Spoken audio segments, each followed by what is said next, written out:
Hola a todos, mi nombre es José Garduño y bienvenidos a esta charla que se llama C2 Centipede. Vamos a ver en la charla algún tipo de comunicación de malware de tipo shell HTTP reverso. Y bueno, para el Blue Team va a ser interesante la charla para ver cómo detectar cierto tipo de comunicación de este tipo de troyano. Y para el Red Team va a ser interesante ver cómo podemos evadir estas técnicas de detección, ¿no?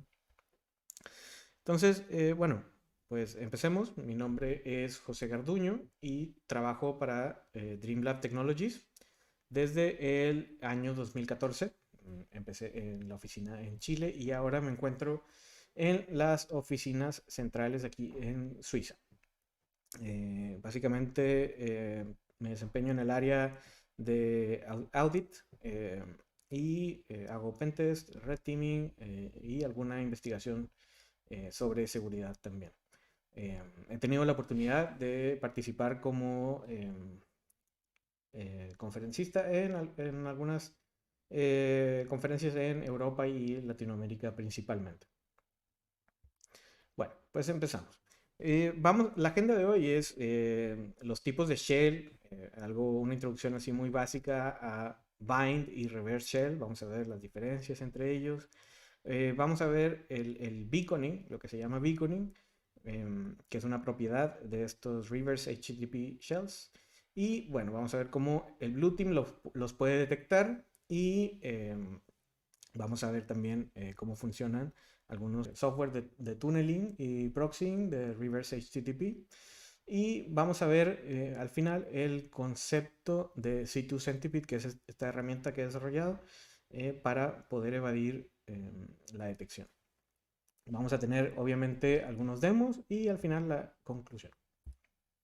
Ok, pues básicamente el contexto es que actualmente sí hay un juego como del gato y el ratón entre, digamos, threat actors, ¿no? Actores de amenazas y la gente que defiende, ¿no? Los equipos de seguridad, del SOC y así. Entonces, básicamente los APTs o estos grupos de adversarios se dedican a básicamente investigar y desarrollar métodos para evadir todas las detecciones que tienen del lado del Blue Team.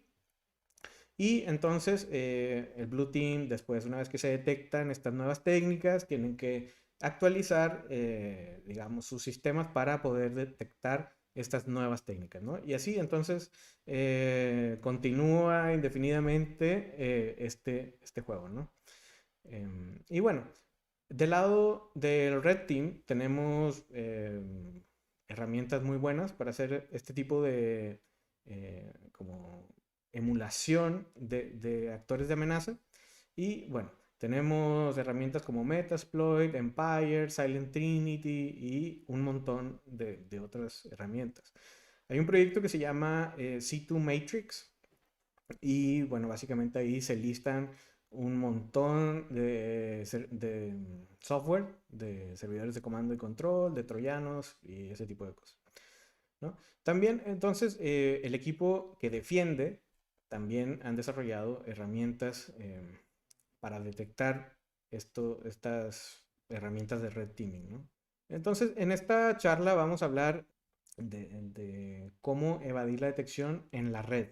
No, digamos, en el sistema operativo, ni evadir el antivirus o evadir, no sé, lo que se le llama EDRs o cosas así. Vamos a solo enfocarnos a la evasión en la red. Ok, los objetivos como un adversario básicamente son el mantener el acceso en una organización y ejecutar comandos y exfiltrar datos, ¿no? O sea, no solo es, digamos, explotar una vulnerabilidad o mandar un phishing, sino que una vez que ya tenemos el acceso, lo podremos mantener para después, no sé, escalar privilegios, movernos lateralmente en la red y así.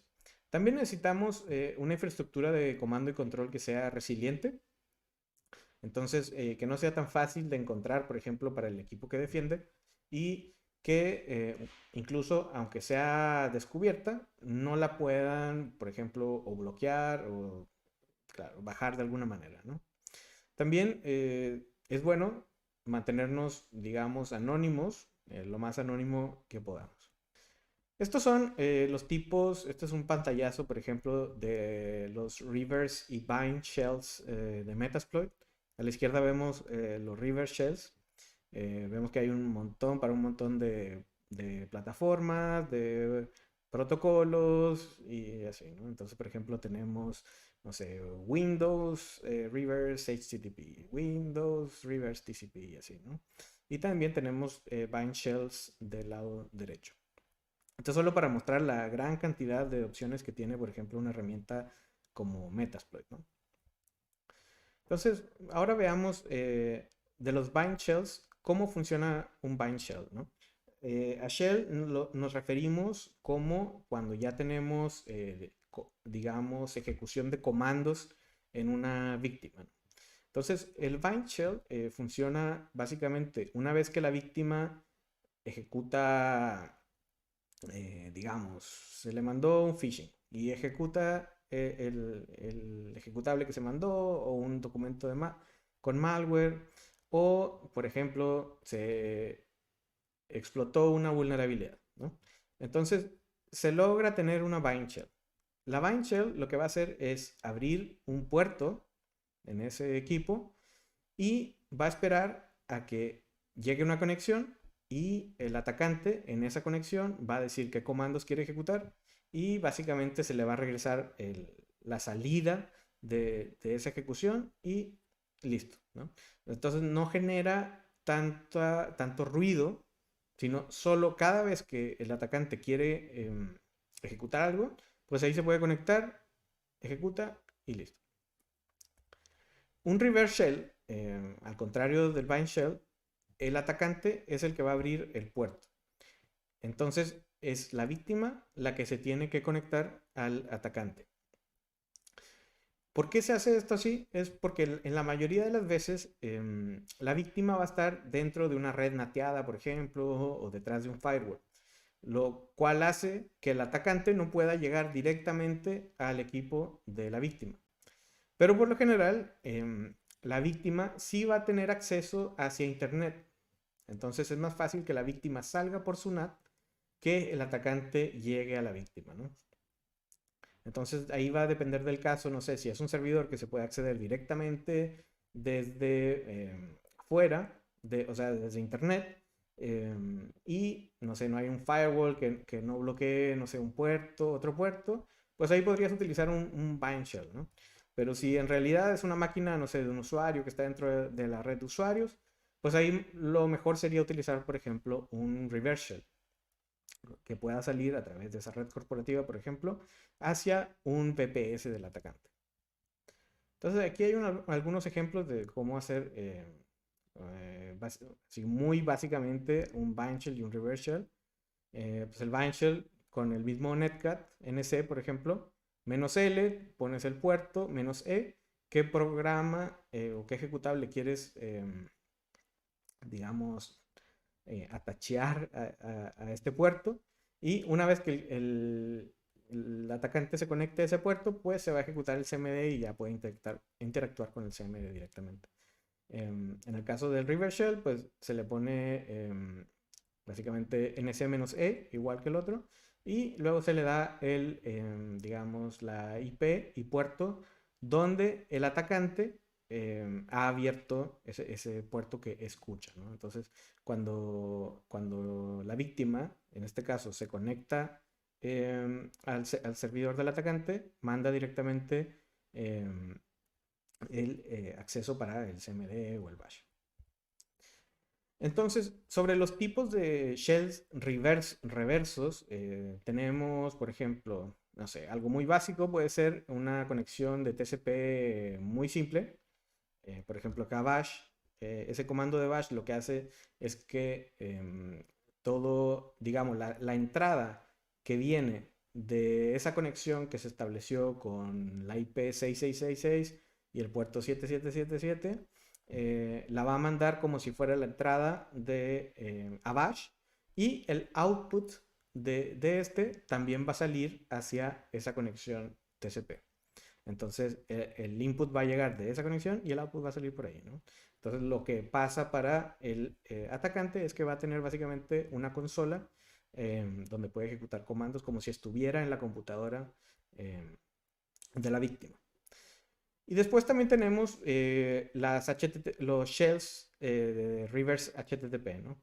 Aquí el atacante también tiene que abrir ese puerto para que se conecte la víctima, pero en lugar de ser solo, digamos, algo muy simple donde se mande los comandos y saque el output por una conexión simple TCP, va a haber un servicio de HTTP que va a estar ahí escuchando, ¿no? Entonces, ¿por qué se utilizan los shells HTTP reversos, ¿no? Como ya decíamos, el tráfico HTTP por lo general se permite en las redes corporativas.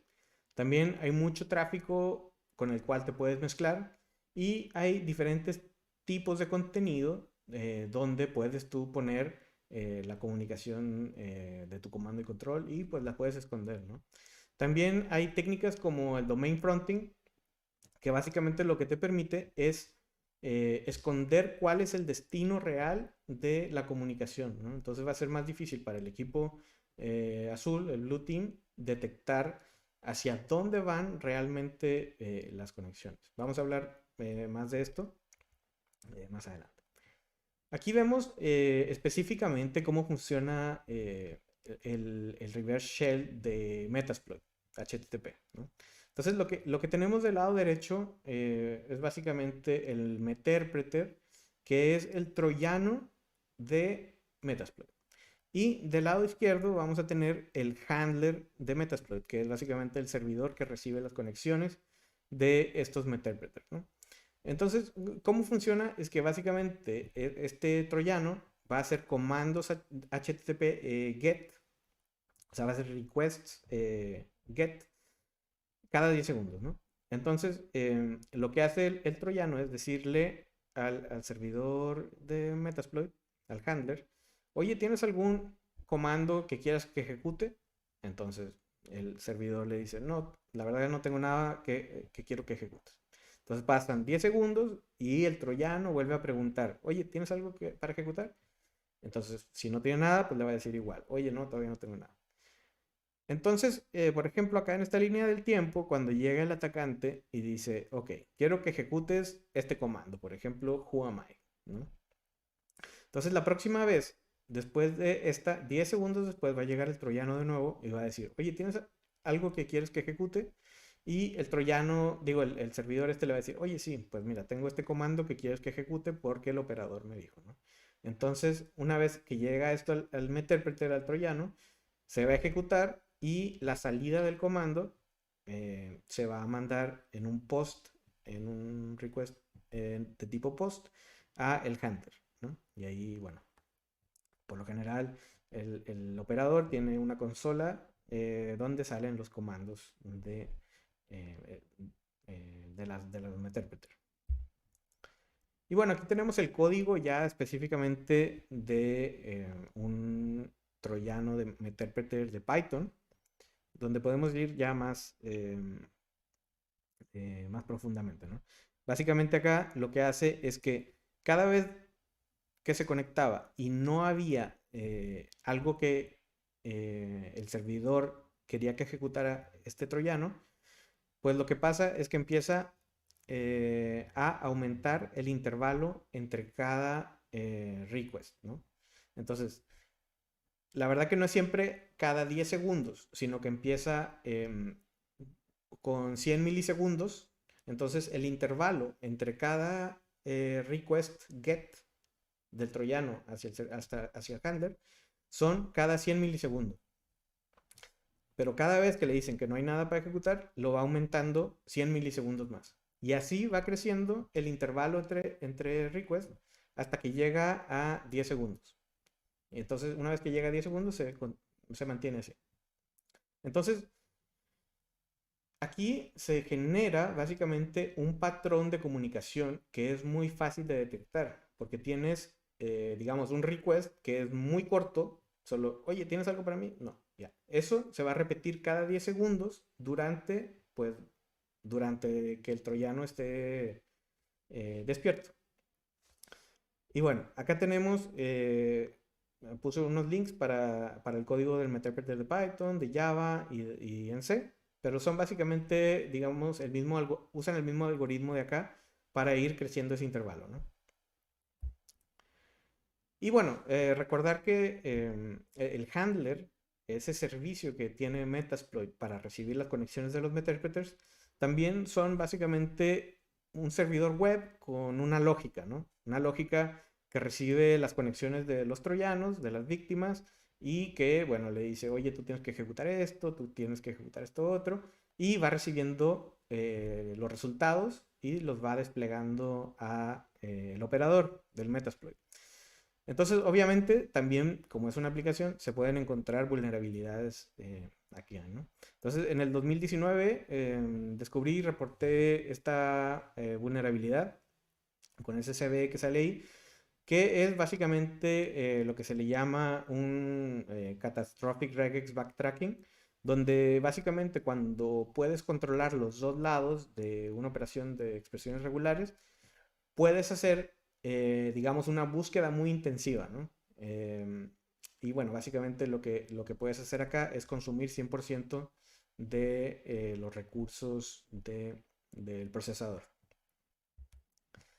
Y bueno, lo que decíamos, ¿cuántos troyanos y sus respectivos servidores de comando y control existen? Les decía, les recomiendo que visiten la página de C2 Matrix, pero me imagino que ya han oído escuchar de Metasploit, de Empire, Silent Trinity, Cobalt Strike. Todas estas herramientas tienen capacidades de operar con troyanos que utilizan shells de reverse HTTP.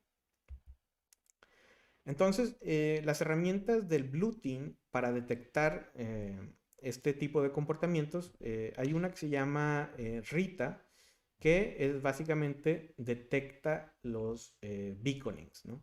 Entonces, estos beacons, que son esas repeticiones, se pueden detectar con, digamos, simples estadísticas, ¿no? Entonces, bueno, recomiendo este proyecto de una empresa que se llama Active Countermeasures, que se llama Rita. Y bueno, ellos tienen también laboratorios donde lo pueden probar online. Y si lo quieren probar en su propia computadora, les recomiendo el software Security Onion. Bueno, es una distribución de Linux que sería más o menos como un Kali, pero para Blue Team. Entonces ahí ya tienen instalado un montón de cosas, no sé, como Bro, Kibana o Rita incluso. Entonces lo pueden instalar y básicamente hacer pruebas como si tuvieran como un mini SOC, ¿no? Entonces se lo recomiendo en realidad. Eh, y bueno, la herramienta Rita, les decía, nos puede ayudar a decir con un score qué tanto cree que ciertas conexiones son o tienen comportamiento de beaconing. Pues utiliza varios atributos para decirte este score. Uno de ellos es el intervalo entre las conexiones, ¿no?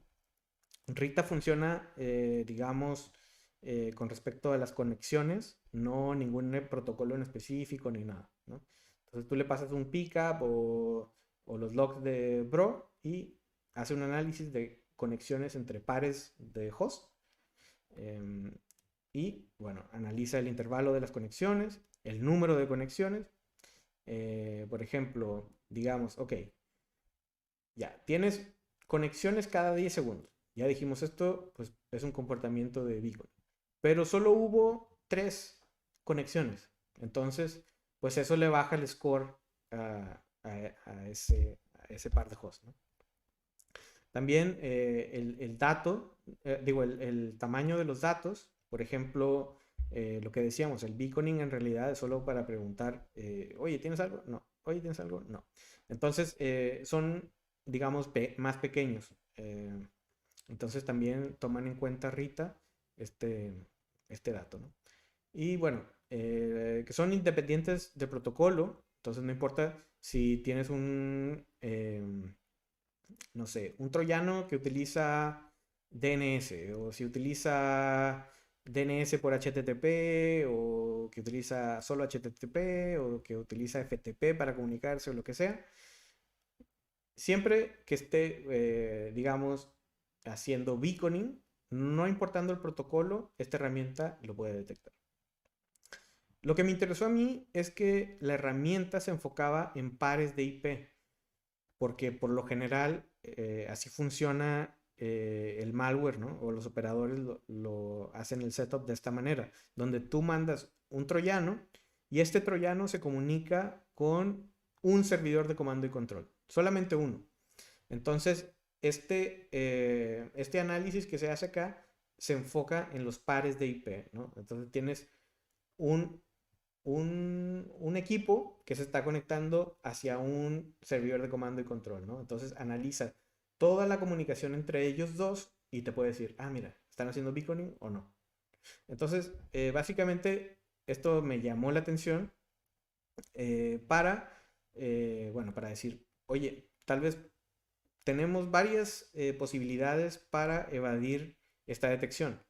Uno es hacer beaconing, digamos, menos frecuentemente.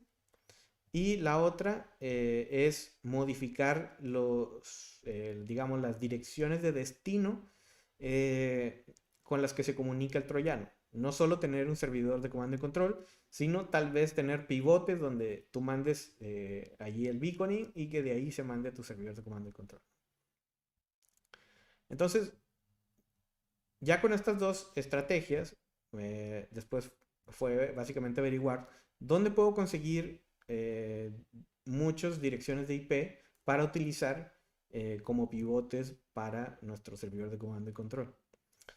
Pues una muy fácil es, digamos, utilizando CDNs, ¿no? Content Delivery Networks, pero acá el problema es que estos CDNs en realidad no te dan muchas IPs. Tú puedes utilizar muchos dominios, pero al final, por lo general, siempre van a utilizar eh, la misma IP, ¿no? O muy pocas IPs en realidad.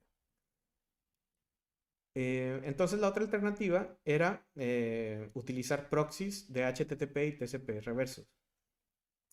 Entonces para esto, bueno, ¿qué es un proxy reverso, no? Es lo que decíamos, alguien intermedio por el cual te va a llegar una comunicación, ¿no? En este caso, de una víctima de un troyano. Para hacer el setup de un proxy reverso, nuestro servidor de comando y control entonces le tiene que decir, en el caso de proxies TCP, le dice, oye, mira, quiero utilizar este puerto, ¿me lo puedes asignar a mí? Y el proxy reverso te va a decir, ah, ok, bueno, puedes utilizar. Por ejemplo, en este caso, el 2932. Okay. Entonces, el proxy reverso le dice, ok. Y cuando la víctima llega y se conecta al puerto 2932, que fue el que pedimos, y manda datos, entonces el servidor reverso lo que hace es agarrar los datos y mandárselos al servidor de comando y control. Después el servidor de comando y control pues puede responder por ahí mismo y esos datos le llegan a la víctima, pero a través del proxy. Y en el caso de los proxies de HTTP, o sea, proxies reversos de HTTP, en lugar de pedir un puerto, lo que hace el servidor de comando y control va a ser, oye, mira, quiero que este virtual host, por ejemplo, evil o malo.proxy.com, me lo asignes a mí.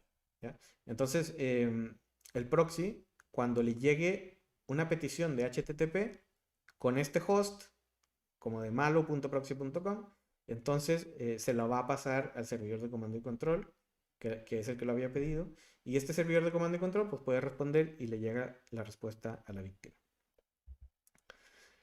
Bueno, entonces básicamente quería buscar cuáles servicios ya existían donde pudiera utilizar estos proxies de HTTP y TCP y qué software podría yo instalar, por ejemplo, o cualquier persona podría instalar.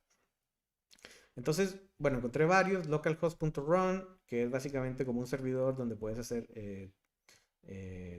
túneles con SSH, Ngrok, que es una herramienta muy popular, PageKite también es un servicio Y bueno, Local Tunnel es un servicio que lo puedes ubicar ahí en localtunnel.me, pero también es un software que tú puedes bajar e instalar en tu propio servidor o en tu propia computadora. FRP, ellos no proveen el servicio, sino el software, ¿no? Entonces tú lo tienes que bajar y instalar tú mismo. Y Venom es básicamente también un servidor de proxy reverso que está hecho más para pentesters. Y bueno, ¿dónde fue que los encontré? En la página de Mitre Attack Framework. Básicamente decían que el apt Blue Mockingbird utilizaba estos software para establecer conexiones de SOCs, ¿no? Proxy SOCs. Okay. Entonces, bueno, el primero era FRP. Lo que hice fue buscarlo en Shodan, a ver cuántos servidores había, ¿no? Entonces, aquí realmente me sorprendí porque había 15.731 servidores, ¿no? En Shodan de FRP. Pero, digamos, tú puedes agregarle autenticación a estos servidores. Yo encontré abiertos sin ningún password o sin ninguna protección. De estos 15.810, yo podía utilizar este proxy TCP reverso. Y el proxy HTTP reverso abierto, sin claves ni nada, era 416. Este pantallazo y estos números son de algunos meses. Ahora tal vez puede haber más o menos, pero esos básicamente eran los números, ¿no? Entonces, esto estaba, digamos, para mi propósito súper bien, porque ahora ya no tenía, ya no tenía solo una dirección por la cual podía llegar de mi troyano hacia un servidor de comando y control, sino que mi troyano podría utilizar todas estas más de 1000 IPs, digamos, que estaban ahí disponibles. Y bueno, otro software es Local Tunnel. De este no había tanto, pero igual 290 IPs, pues no está mal tampoco. Pero no recomendaría utilizar Local Tunnel, ya que, bueno, no es muy seguro. Como funciona básicamente es que se conecta y cuando pide el túnel, el servidor te dice, ok, utiliza estos puertos.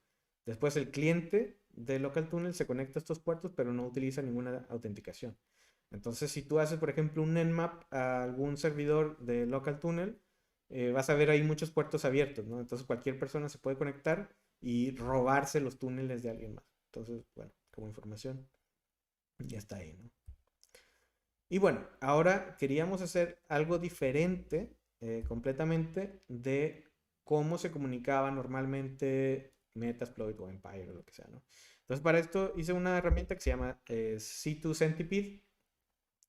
Eh, como 100 pies de los comandos y control, porque puedes utilizar como muchas rutas, ¿no? Para llegar a tu servidor. Básicamente consiste en componentes de cliente-servidor y hay un GUI también para el operador. El servidor de CytoCentipede recibe los mensajes del cliente, los desencripta el mensaje y, digamos, ese request original del troyano, pues lo manda a un handler, ¿no? Y la respuesta, pues la encripta de nuevo y se la manda al cliente. Entonces, otra cosa es que la comunicación entre el cliente y el servidor se puede alterar de manera dinámica, ¿no? No tienes que configurar, digamos, cuando tú generas tu troyano, por lo general tú tienes que decir, ya, quiero que se conecte a este servidor. Este va a ser el servidor de comando y control. Pero acá nos da la posibilidad de utilizar o de cambiar el comportamiento del ruteo y del beaconing dinámicamente. Entonces, no necesariamente como generamos el troyano va a ser que se va a comunicar, sino puede cambiar su comportamiento al vuelo. No sé cómo decirlo. Ok. Entonces, básicamente la arquitectura se vería así, ¿no? Tienes tu troyano de Meterpreter o de Empire o de Silent Trinity o lo que quieras. Y vas a tener acá en la misma máquina de la víctima el cliente del C2 Centipede, ¿no? Ya después el cliente va a decidir si manda los paquetes o si no los manda y por dónde los va a mandar, ¿no? O sea, para esto se serializa este request de HTTP del interpreter, se serializa, se agregan cosas de C2Centipede y se encripta con digamos, con un cifrado simétrico. Después llega al servidor, este request se desencripta con la llave que estaban usando acá porque es simétrica, y esa petición se manda ahora sí al handler. El operador entonces también le puede decir al servidor de C2Centipede, oye, por ejemplo, no quiero que hagas tanto beaconing, ¿no? Entonces esta le va a llegar al servidor, y el servidor, cuando le regrese la llamada del handler, o sea, la respuesta del handler, va a llevar también estos comandos del operador. Entonces, cuando llega acá, el C2Centipede desencripta estas dos cosas. Básicamente va a ser la respuesta del handler y los comandos del operador.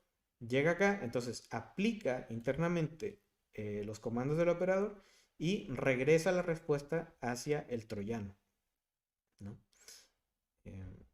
Ok. Entonces, en lugar de tener esa comunicación simple entre troyano y servidor, ahora tenemos algo mucho más complejo. Esta sería, digamos, casi que la misma comunicación como la tenemos directamente, ¿no? Tú puedes asignar a tu sitio Centipede, el cliente, pues la dirección directa del servidor, ¿no? Y esta le va a mandar las cosas al handler, que por lo general va a estar en el mismo servidor, pero este también puede estar en otro servidor, digamos, incluso no expuesto en internet, ¿no? Pero que sea accesible desde el C2 Centipede Server, ¿no? Entonces acá el troyano le va a mandar la petición al cliente del sitio Centipede, que va a estar local en la misma máquina, y va a decidir, puede aquí tener cuántos servidores necesites, por ejemplo, un túnel reverso de HTTP, o domain fronting, o bueno, y cualquier número de servidores también. Entonces, por ejemplo, acá un domain fronting que va por un CDN con un proveedor de CDN, y luego va un VPS y después llega a tu servidor de sitio Centipede. O puedes utilizar otro proveedor. Bueno, algunas de las cosas que están implementadas son la modificación del beaconing, la implementación de, digamos, el uso de muchos servidores de reverse proxy, el domain fronting, digamos, de no solo un dominio, sino de muchos dominios. También está implementado bueno, un algoritmo de generación de dominios, un DGA, que es el de Flubot. Y tenemos también la generación de tipo también DGA, pero para proxies en reversos, ¿no? Y bueno, básicamente el que se pueda configurar dinámicamente. Y que, bueno, una cosa nueva es que también he implementado, digamos, un backend de Fuse, que es, digamos, un sistema de ficheros virtual para protocolos basados en transferencia de archivos. Entonces, implementado hay ahora SMB y FTP. Entonces, te puedes comunicar también, que eso no existe, digamos, en el Meterpreter normal, un Meterpreter reverse FTP, por ejemplo, o un Meterpreter reverse SMB. Entonces lo podemos implementar con el C2Centipede. ¿Cómo funciona la modificación de intervalos del beaconing?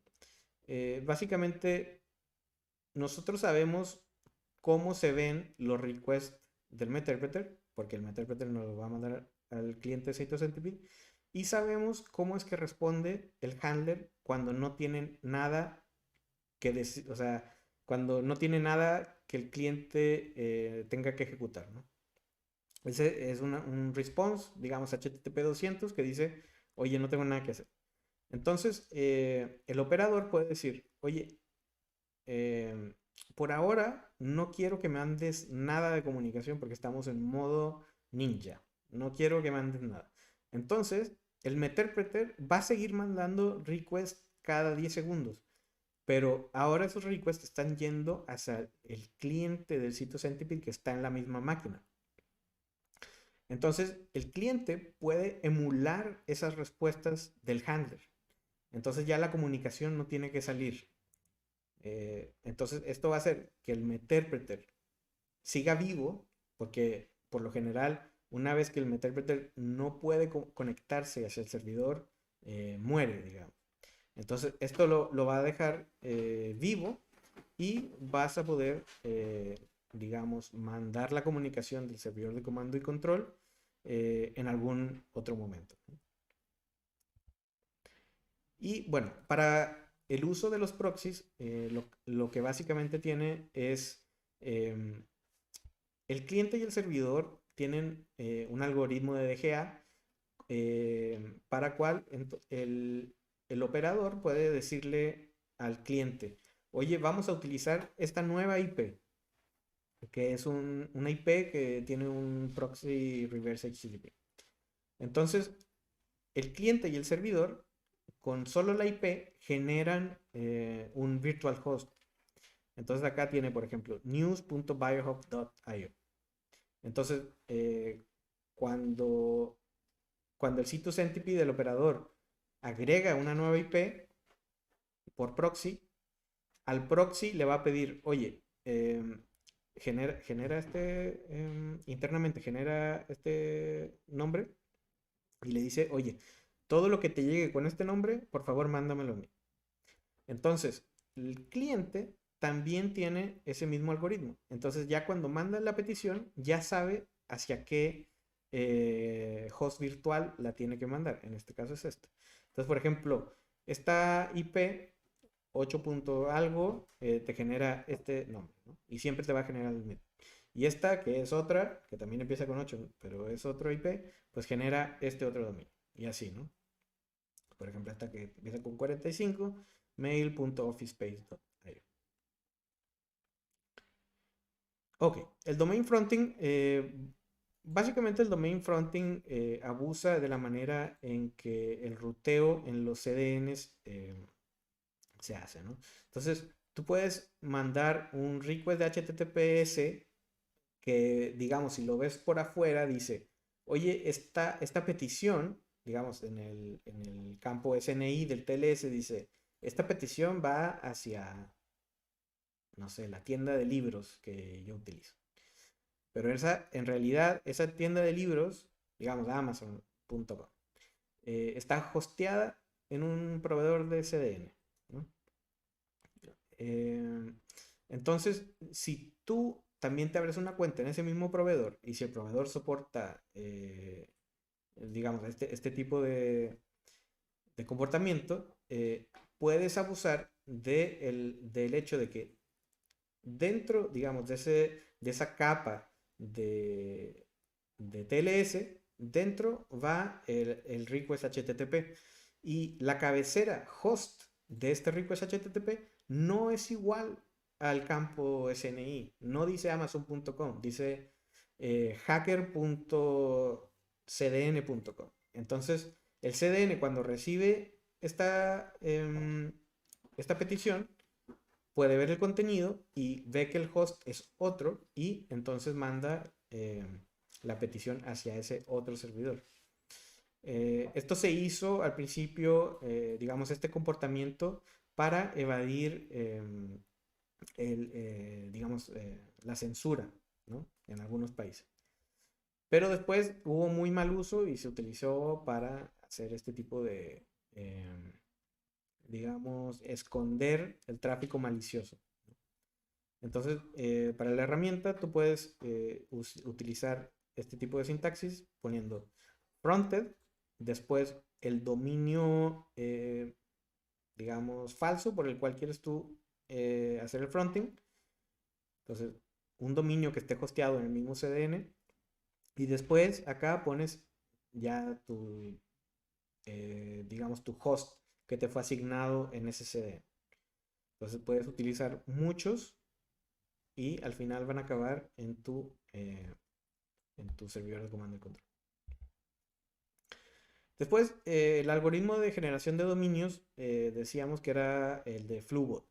Aquí podemos ver que switch.ch publicó en detalle que Flubot ahora está operando en Suiza y, bueno, publicó básicamente los algoritmos y código. Entonces está implementado este código en la herramienta. Y básicamente así es la sintaxis. Se pone Flubot, la semilla para generar los dominios, la cantidad de dominios que quieres que genere y el puerto al final que quieres que se conecte. Bueno, la configuración dinámica, ya hablamos de eso. Básicamente, cada vez que el troyano se quiera conectar, C2Centipede va a hacer, digamos, un piggyback, va a ser como, se va a agarrar de esa petición y va a agregar sus propios comandos a eso. Entonces no se va a generar nuevo tráfico, solo el mismo que hubiera generado el troyano va a agregar un poco más de cosas ahí. Bueno, entonces el operador puede agregar nuevas direcciones de servidores de comando y control, digamos, directos o a través de un proxy. Y también va a poder cambiar la llave de cifrado on the fly y cambiar, por ejemplo, el número de respuestas falsas que quiera para cambiar un poco el intervalo de los beacons en cualquier momento. Y bueno, lo que comentaba del sistema de ficheros virtual de Fuse, básicamente así funcionaría. Está el meterpreter que hace ese request HTTP hacia el cliente del C2Centipede. Lo que va a hacer el cliente, como decía antes, va a ser serializar esta llamada HTTP y encriptarla. Después, en lugar de hacer un request HTTP, lo que va a hacer es, bueno, primero montar un drive en Windows, o si está usando Linux, pues no sé, NFS o algo así. Y entonces lo que va a hacer es esa respuesta, ese request serializado, lo va a copiar a ese nuevo drive que tienes montado por red. Después, lo interesante es que no va a ser tu proceso el que va a transferir eso hacia el servidor de comando y control. Va a ser, de hecho, un ejecutable de Windows, que está en el System32. Entonces, una vez que se copie, digamos, estos datos serializados del request del troyano, se van a transferir y una vez que se escribe esto en este sistema de ficheros virtual, automáticamente lo que va a hacer es que va a hacer un post hacia el servidor de C2Centipede y entonces este va a hacer el desencriptado de todo y lo va a mandar hacia el handler, ¿no? Cuando el handler contesta, esto se va hacia el servidor de C2Centipede de nuevo, se encripta, o sea, se serializa la respuesta, se encripta y se guarda en ese mismo sistema de ficheros. Y entonces se escribe un nuevo fichero con la respuesta. Entonces ese fichero es pedido por el C2Centipede Client y pues de ahí ya se saca la respuesta y se manda al meterpreter.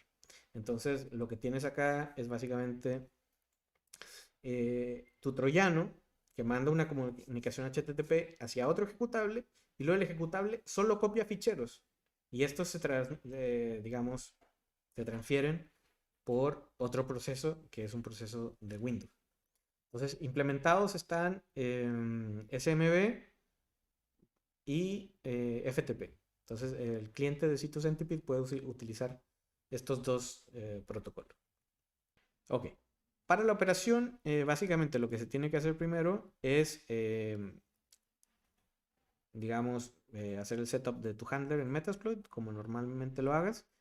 Yo aquí puse un payload Python Meterpreter Reverse HTTP. Esta es la versión stageless, que tiene un underscore acá. Pero puedes utilizar básicamente cualquiera, con stage o sin stage, lo que tú quieras. Y el puerto en el que va a escuchar el handler, la interfaz en la que va a escuchar el handler, y lo corre. Después vas a básicamente correr el servidor de C2Centipede y primero le vas a pasar el puerto donde quieres que escuche el destino del handler, que básicamente va a ser este que pusiste acá, ¿no? Si lo tienes corriendo en la misma máquina, pues el localhost, el puerto del handler, y esta autenticación va a ser para el operador, para el GUI que vamos a ver después, y "-f", la llave de cifrado. Después, en el cliente, básicamente tienes que correr primero el cliente de C2Centipede con la interfaz en la que quieres que escuche, localhost en este caso, el puerto, en este caso va a ser 2233, la llave cifrado simétrico, y después la opción de que si tú tienes una lista de lo que veíamos, de por ejemplo, de todos tus servidores de proxy reversos o tus, tus domain fronted, todas estas cosas, las puedes poner en un TXT o se las puedes pasar todas directamente con "-s", ¿no? Y bueno, después creas el troyano, como normalmente lo generas, acá con MSF Venom, por ejemplo, y pues ya transfieres todo a la víctima, el ejecutable del C2Centipede y el troyano. Ejecutas primero el cliente del C2Centipede y después el troyano. Bueno, todo esto está desarrollado en Python, pero puedes hacer, digamos, compilarlo para Windows utilizando pinstaller, ¿no? Básicamente ahí está el comando. Bueno, y ahora tocaría el demo. Voy a explicar el demo y después podemos continuar con la presentación. Ok, empezamos el demo. Del lado izquierdo de la pantalla tenemos la computadora de la víctima, que es un Windows 10, y del lado derecho vamos a tener al atacante. Lo primero que tiene que hacer el atacante es ejecutar el handler de Metasploit o de Empire o de lo que estén usando. En este caso vamos a usar Metasploit. Entonces usamos MSF console, pues el exploit multi-handler. El payload que vamos a usar en este caso va a ser un Python Meterpreter con stage reverse HTTP. Lo vamos a poner en el puerto 4445. Ok. Bueno, lo corremos. Ya tenemos el handler ahí corriendo. Lo segundo que tiene que hacer el atacante es ejecutar el C2Centipede server. Para esto le vamos a pasar un argumento con una llave para un cifrado simétrico y vamos a decirle en qué puerto queremos que escuche, el destino de dónde está nuestro handler, las credenciales para el operador, y este flag "-b lo que va a hacer en este caso es hacer un sonido, un beep, cada vez que reciba una conexión HTTP, para hacer esto un poco más didáctico. Pues ya está ejecutándose. Del lado de la víctima, se tiene que ejecutar el C2Centipede client. Le vamos a pasar con el "-f la misma llave, porque es un cifrado simétrico, y el "-p el puerto donde queremos que escuche el cliente. "-b va a ser en qué interfaz va a ser como el binding. "-s va a ser el destino, cuál es el servidor del C2Centipede. En este caso no vamos a usar ningún proxy todavía, es el escenario más simple, ni ningún domain fronting, ni nada. Entonces, la IP del atacante y el puerto donde está el server. Lo ejecutamos.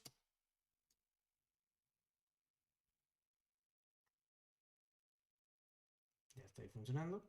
Y lo que podemos hacer para probar si realmente tenemos conectividad desde la víctima, pasando por el C2Centipede client, después el C2Centipede server y después el handler, lo que podemos hacer es este curl al puerto local 6063. Lo que podemos ver es que tenemos esta respuesta, un HTML que dice "it works" y que dice que es un server Apache. Este es digamos, el comportamiento normal del handler de Metasploit que se hace pasar por un Apache.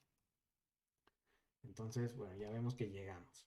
Entonces ahora lo que podemos hacer es, en lugar de hacer un curl, ejecutar el meterpreter de verdad.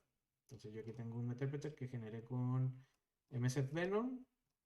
que es, bueno, con ese payload, Python interpreter reverse HTTP.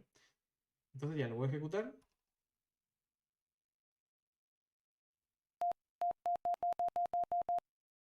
Podemos escuchar muchos beeps porque cada uno de estos beeps es una petición HTTP.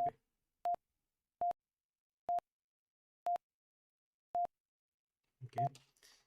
Entonces lo que podemos hacer primero, la primera estrategia de la que habíamos hablado, es no hacer tanto beaconing. Todos esos beeps, cada uno de esos es un beacon. Entonces, de hecho podemos interactuar con esto, con este troyano.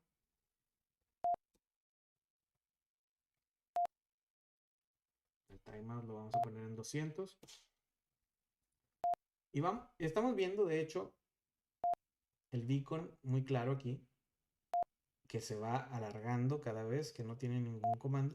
Y si le mandamos un comando, ahí va a empezar de nuevo desde los 100 milisegundos, aumentando.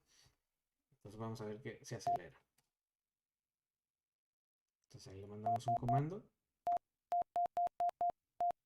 y empieza más rápido, ¿no? Y se vuelve a desacelerar. Le mandamos otro comando y pum, empieza de nuevo rápido. Entonces, la primera estrategia era mandar menos peticiones, eh, fingiendo las respuestas, ¿no? Desde el C2Centipede Client, sin tener que ir hasta el servidor. Entonces, eso es lo que vamos a hacer. Esta es la interfaz del operador. Aquí ponemos las credenciales que definimos cuando ejecutamos el servidor. Vamos a usar el cliente que está conectado. Y aquí vamos a decir, bueno, finge de 3 a 6 respuestas aleatoriamente para modificar como el jitter, digamos. Finge de 3 a 6 veces. Entonces le manda eso.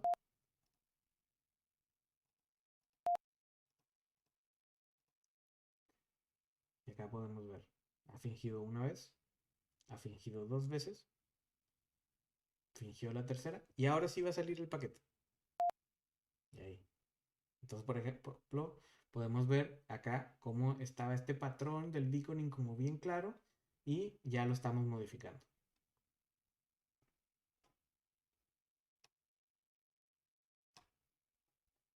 Y sigo pudiendo ejecutar comandos. No va a ser tan inmediato porque no hay tanto beacon, pero cuando salga el paquete, ahí va a regresar el resultado del comando. Ok, pues eso fue la primera estrategia. Lo voy a regresar a que no haga ninguna respuesta falsa. Así que voy a volver a hacer todos los beacons. Vamos a volver a ver ese comportamiento de beacons muy seguidos. Ok. Entonces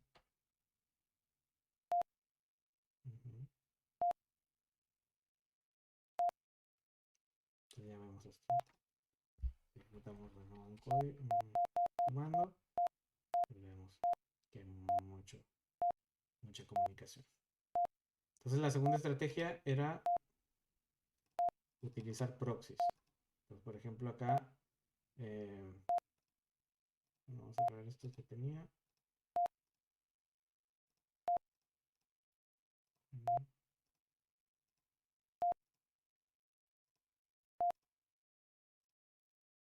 Ok, pues ahora vamos a poner los proxies. Vamos a probar si funcionan. Ok, este sí funciona. Esta lista es de hace unos meses, así que no todos están funcionando. Este también.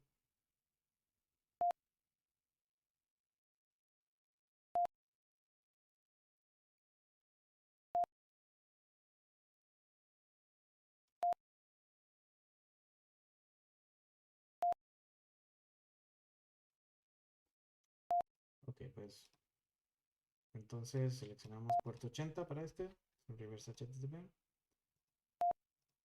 Este también. Y este también. Vamos a hacer el setup de los túneles.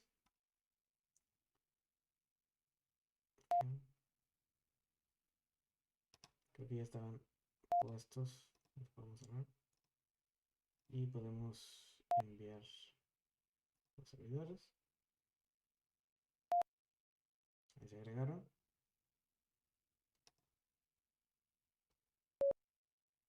Y ahí escuchamos ya que es otro tono.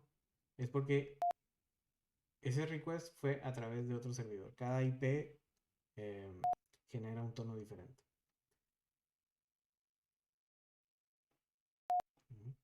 Entonces podemos aquí ejecutar otro comando.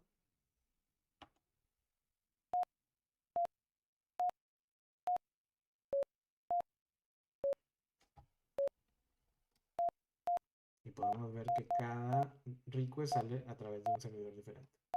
Pues por ejemplo, acá podemos ver que usa este 9764. Después, bueno, vamos a ver ese mismo de nuevo. Acá usa este otro. Aquí ese 98, 192. Y así los va variando, ¿no?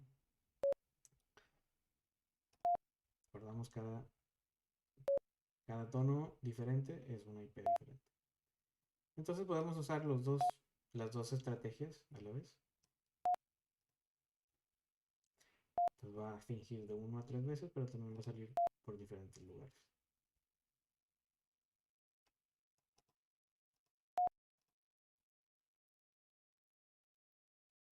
Está fingiendo.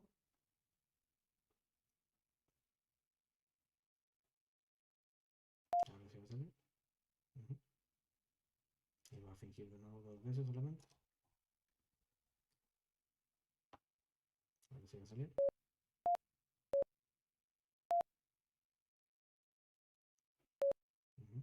Entonces, bueno, pues ahora vamos a usar domain fronting.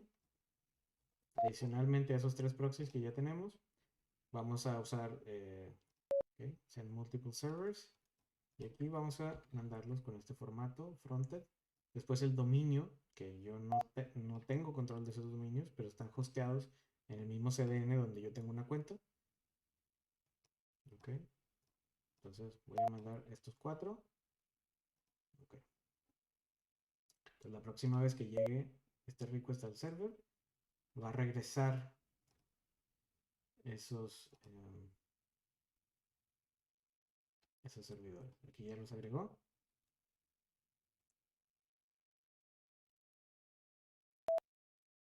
Entonces, de hecho, ese request lo mandó por este dominio. Y el siguiente lo va a mandar probablemente por otro. Es aleatorio. Voy a quitar el faking.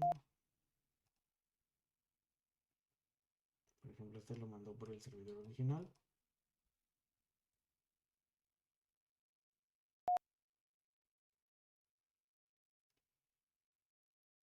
Este va a ser la última vez que hace el fake. Y va a volver al beaconing normal.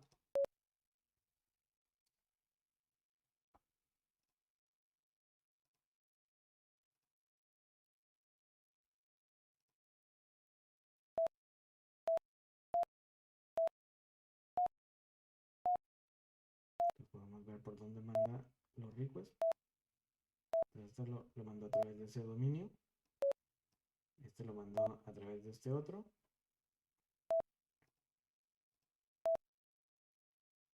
Y así los va cambiando. Bueno, pues este es el primer demo. Ok, pues vamos con el segundo demo. Vamos en este demo a utilizar en lugar de HTTP, vamos a usar un Meterpete Reverse SMB, ¿no? Entonces vamos a montar un drive y bueno, en lugar de utilizar estos requests HTTP, va a usar el copiar carpetas a este directorio montado. Entonces para esto necesitamos el handler que ya teníamos corriendo. Lo vamos a dejar igual con el mismo payload, el mismo puerto, todo igual.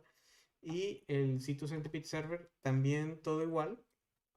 La misma llave simétrica, el mismo puerto, el mismo destino de este handler, también las credenciales y que haga el VIP también. ¿Okay? La diferencia va a ser acá, vamos a ejecutar este sistema de ficheros virtual con la fuente y el destino. Ejecutamos. Y acá vamos a ejecutar de in-packet el smb server para servir esta carpeta virtual a través de smb. Y le vamos a dar credenciales, un usuario, password, un password. Ok, ejecutamos.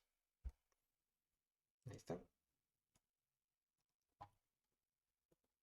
Vamos a ver si la víctima tiene algo montado. De hecho, tiene ahí algo que está desconectado. Vamos a borrarlo. Ok. Ya no hay nada más que el de VirtualBox. Así que bueno, vamos a ejecutar esto. En lugar de dar la ejecución del sitio Centipede Client, va a ser igual que la vez pasada, el mismo llave simétrica de este lado también, el mismo puerto, pero acá en lugar de decirle que el destino va a ser directamente el servidor de sitio Centipede, le vamos a pasar, aquí le vamos a decir file, va a ser en lugar de HTTP va a ser por archivos. Y le vamos a decir, móntalo en la letra, no sé, W. Y le vamos a decir, en el servidor, ok, en ese server, el volume, algo, el usuario era un usuario y la password, una password. ¿Okay? Entonces ejecutamos esto y va a montar en ese drive esa carpeta. Entonces, por ejemplo, podemos ver acá que ya lo ha montado. Aquí lo tenemos. Y para hacer la prueba, podemos hacer el mismo curl que hicimos al principio. ¿Okay? Y vemos que igual llegó hasta el handler, pero en lugar de usar HTTP, usó copia de archivos solamente. De hecho, podemos ver acá, si seleccionamos eso, vemos que el proceso que hizo ese tráfico fue este ejecutable que está en Windows System 32, CentOS kernel.exe. Entonces, vamos a hacer lo mismo de ejecutar el meterpreter y debería de funcionar de la misma manera.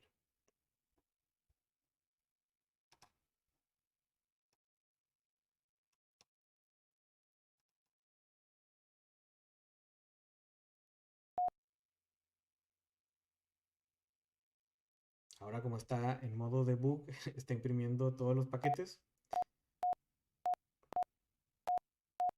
Y como es stage, ese gran paquete fue el, digamos, el ejecutable del stage. Pero si no tuvieras esto de debugging, no es tan tardado. Tampoco tarda tanto.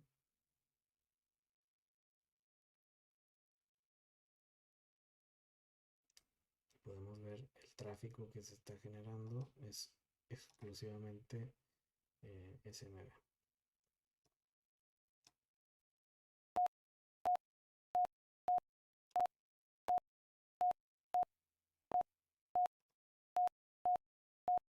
Active Directory solamente. Ok.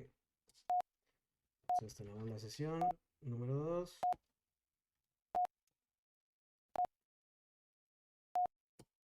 Podemos interactuar con ella como interactuamos con cualquier interpreter, pero el tráfico está yendo a través de ese.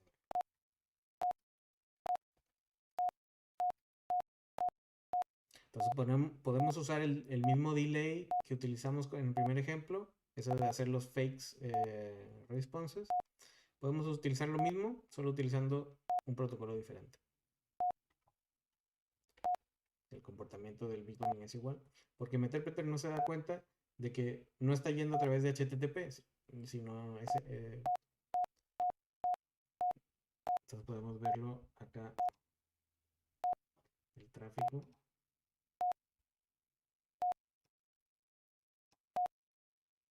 Todo este tráfico que está yendo a través de la interfaz es solo SMB2.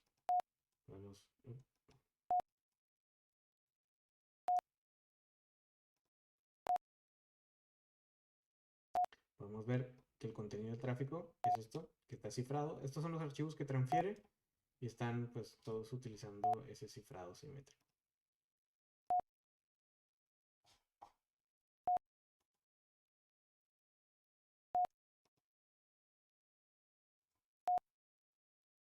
¿Okay? Bueno, pues este fue el segundo demo. Ok, ya que vimos el demo, esto es cómo el equipo azul, el Blue Team, podría ver el comportamiento de los troyanos. Esto es un meterpreter, digamos, normal, sin ninguna, digamos, sin ninguna alteración del beaconing o sin ningún ruteo por diferentes servidores. Un meterpreter normal.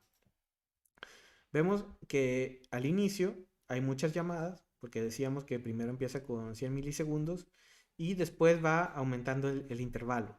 Esto es minuto, por cada minuto. Entonces tenemos este segundo minuto, se ejecutaron 60 conexiones.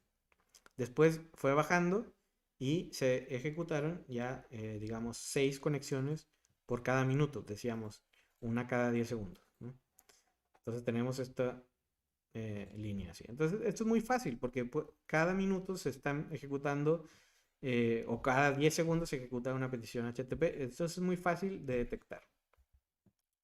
Esa es la manera aburrida de hacerlo. Y con esta herramienta, esto es lo que pasaría. Tú tienes ahora, en lugar de solo uno, tienes acá 10 IPs. En este caso, podrían ser más o menos. Y digamos, haciendo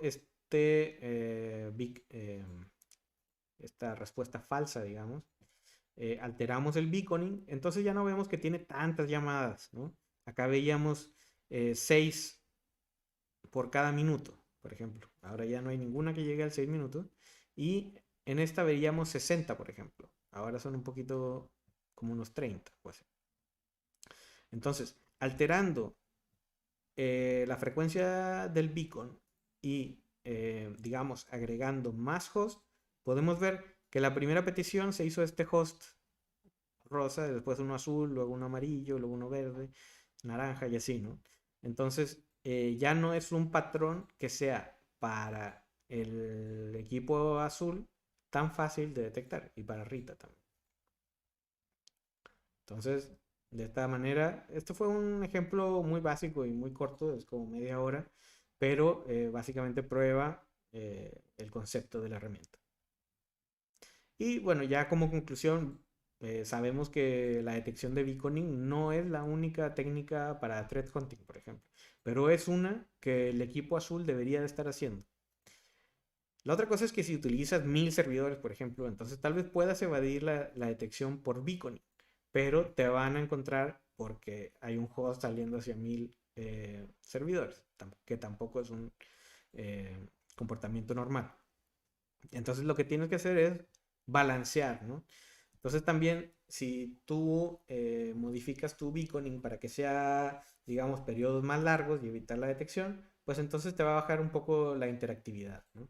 Entonces tienes que balancear todo esto, el número de servidores, eh, digamos, qué tan interactivo quieras, entonces qué tantos beacons tienes que mandar. Y bueno, básicamente que existe la posibilidad de modificar el comportamiento de estas herramientas que ya tenemos disponibles y que hemos utilizado mucho tiempo y las podemos modificar para que se comporten de otra manera. Entonces, bueno, básicamente eso sería la charla. Espero que les haya gustado y que puedan utilizar la herramienta. Me encantaría recibir comentarios, sugerencias y eso. Si me quieren contactar, @movinja en Twitter y encantados de poder tener comunicación. Ok, muchas gracias. Chao.